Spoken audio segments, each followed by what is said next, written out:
ಪಕ್ಷಗಳಾಗಿರೋದ್ರಿಂದ KRS ಗೆ ನಾವು ಬೆಂಬಲವನ್ನ ಕೊಡಬೇಕಾಗ್ತದೆ. KRS ಪಾರ್ಟಿ ಇವಾಗ ಏನ್ ಮಾಡ್ತಾ ಇದೆ, ಪ್ರತಿಯೊಬ್ಬ ಎಲ್ಲಿ ಯಾರು ಲಂಚ ತಗೊಳ್ತಾ ಇದಾರೋ, ಯಾರು ಭ್ರಷ್ಟಾಚಾರ ಮಾಡ್ತಾ ಇದಾರೋ ಅವ್ರ ವಿರುದ್ಧ ಹೋರಾಟ ಮಾಡ್ತಾ ಇದೆ.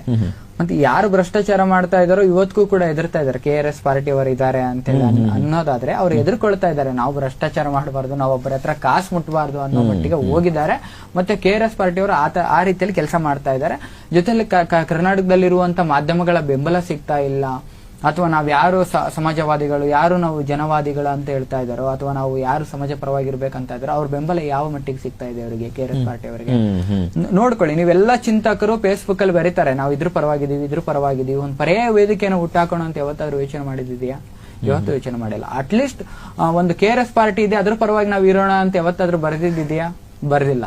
ಇವ್ರ ಸಮಸ್ಯೆಗಳ ಬಗ್ಗೆ ಹೇಳ್ತಾರೆ ಸೋಷಿಯಲ್ ಮೀಡಿಯಾದಲ್ಲಿ. ಅದೇ ನಾವು ಯಾರು ಸಮಾಜವಾದಿಗಳಂತೀರೋ, ನಾವ್ ಯಾರನ್ನ ಚಿಂತಕರಂತೀವೋ ಅವರೇ ಒಂದು ಸೋಷಿಯಲ್ ಮೀಡಿಯಾದಲ್ಲಿ ಪೋಸ್ಟ್ ಹಾಕ್ತಾರೆ. ಅಥವಾ ನಾವು ಪೊಲಿಟಿಕಲ್ ಇವರೆಲ್ಲ ಮನ್ಸ್ ಮಾಡಿದ್ರೆ ಪೊಲಿಟಿಕಲ್ ಪಾರ್ಟಿಗೆ ಸ್ಟ್ಯಾಂಡ್ ಆಗಿ ನಿಲ್ಬಹುದು, ಅಥವಾ ಇಲ್ಲ ಪರ್ಯಾಯ ವೇದಿಕೆನ ಹುಟ್ಟಾಕ್ಲಿ.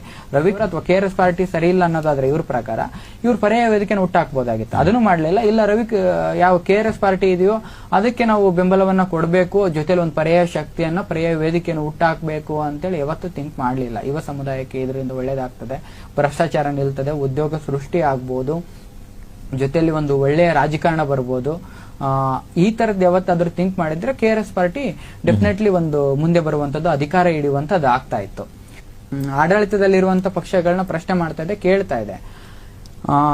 ಇಲ್ಲಿ ಇವುಗಳಿಗೆ ಸಿಗದಂತ ಮನ್ನಣೆ ಅದಕ್ಕೆ ಯಾಕೆ ಸಿಕ್ತೆ ಅಂತ ಇನ್ನೊಂದು ಪ್ರಶ್ನೆ ಬಂತು ನಿಮ್ದು ಮುಂದುವರೆದು. ಅಲ್ಲಿ ಅವ್ರು ಆಲ್ರೆಡಿ ಸೋಷಿಯಲ್ ಮೀಡಿಯಾ ಪ್ಲಾಟ್ಫಾರ್ಮ್ಗಳಲ್ಲಿ ತುಂಬಾ ಗುರುತಿಸಿಕೊಂಡಿದ್ರು, ಜೊತೆಯಲ್ಲಿ ಪ್ರಶ್ನೆ ಮಾಡ್ತಾ ಇದ್ರು ಸರ್ಕಾರದ ವಿರುದ್ಧ. ಮತ್ತೆ ಈ ತರದೊಂದು ಮೂವ್ಮೆಂಟ್ಗೆ ಸುಮಾರು ಜನರು ಸಪೋರ್ಟ್ ಕೂಡ ಸಿಕ್ತು. ಅಲ್ಲಿ ಅದು ಸಿಕ್ತಿದ್ದಂಗೆ ತುಂಬಾ ಹರಡಿತು. ಹಾಗಾಗಿ ಈ ತರದೊಂದು ಪರ್ಯಾಯ ಪಕ್ಷ ಬೇಕು ಅನ್ನುವ ರೀತಿಯಲ್ಲಿ ಕಾಕ್ರೋಚ್ ಜನತಾ ಪಾರ್ಟಿ ಹುಟ್ಟಿದ್ದು ಒಂದ್ ಕಡೆ ಅದು ತುಂಬಾ ಖುಷಿಯ ವಿಚಾರ. ಮತ್ತೆ ಅದು ಮೂವ್ಮೆಂಟ್ ಮುಂದಿನ ದಿನಮಾನಗಳಲ್ಲಿ ಮೂವ್ಮೆಂಟ್ ಆದ್ರೆ ಒಳ್ಳೇದು. ಅದೇ ರೀತಿಯಲ್ಲಿ ಕರ್ನಾಟಕದಲ್ಲಿ KRS ನಂತ ಯಾರಾದ್ರೂ ಜನಪರವಾಗಿ ಕೆಲಸ ಮಾಡ್ತೀನಿ ಅಂದಾಗ ಅವ್ರಿಗೆ ಬೆಂಬಲ ಕೊಡಬೇಕಾಗಿದ್ದು ನಮ್ಮ ಕರ್ತವ್ಯ. ಮತ್ತೆ ಯಾಕಂದ್ರೆ ಜನಪರವಾಗಿರುವಂತವ್ರ ಪರವಾಗಿ ನಾವು ಇರ್ಬೇಕು.